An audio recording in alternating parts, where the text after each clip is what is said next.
and that he's willing to share his experience and wisdom.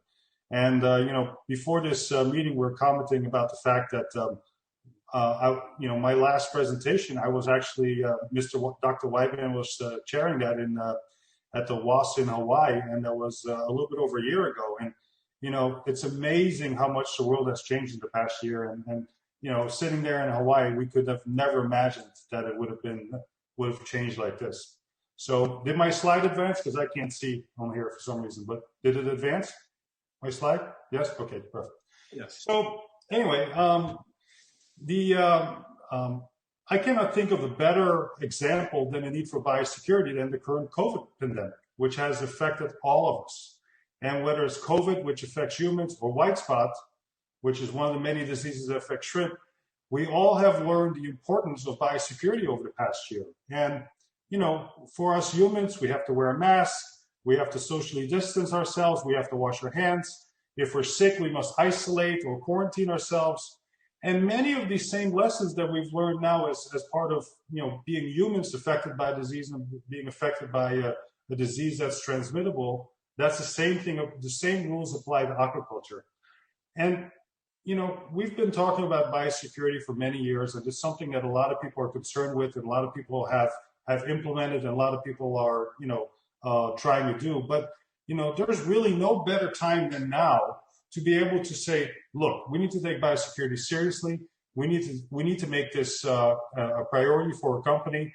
And, one of the biggest issues that I see out there is that there's not really a buy-in from all the way from the top of the organization to the bottom. And there's no excuse anymore, because now they have real live examples on what it is with COVID, which has affected every single one of us.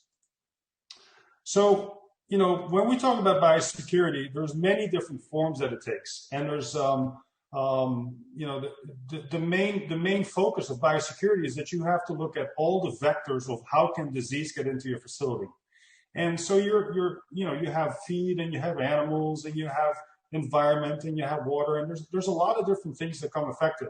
And because there's other speakers on the topics of feed and disease and broodstock, I would like to concentrate a little bit more about operations tonight. And my title may be a little bit tongue-in-cheek, whereas you have to practice what you preach. But I find that so many times that people talk a whole bunch about a whole bunch of things, but then when you ask them the basic or simple thing, is are you doing this or this or this, and they don't have a good answer for it. And so it frankly is kind of frustrating out there, because you see people take some of the appropriate measures or implement the right infrastructure, but then they just don't follow up with it. So there's really no, it needs something that is so important for your organization and so important for your success. Shrimp farming is hard, and if you are able to maintain good biosecurity, it will make your job easier. Yes, biosecurity is difficult, but it makes your job easier because shrimp farming is just really, really tough. So biosecurity comes in many forms, and people will be, other people on this talk will be addressing that. So what I like to do is I like to talk a little bit more about the holistic approach. And it doesn't do anybody any good to come in here with a big manual and to have this beautiful big report that says this is how we're going to do biosecurity, and nobody practices it. You need to have something that's actually obtainable, and sometimes it's better to do something on a lower level, but something that everybody buys into and actually enforces and applies, than to have something that is basically the Holy Grail. And so there's a lot of little things you can do. And again, if you do everything right and just skip something that's basic, your biosecurity is only as strong as your weakest link. So, hold on, next slide. So, as prior to the COVID pandemic, I got the chance to really travel a lot, and as some of my fellow panelists, we've been to many hatcheries all around the world. And whenever we visit the hatchery, we always get a nice reception, and they're always proud to show us their facility. Some places are really beautiful, some places not so, but there's a tremendous amount of infrastructure out there, and there's a lot of people doing a lot of things.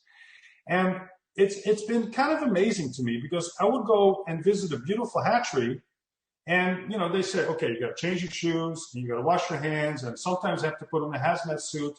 And we walk through the disinfectant baths, and we go and visit the maturation, and then, oh, by the way, I want to show you our well point. We want to see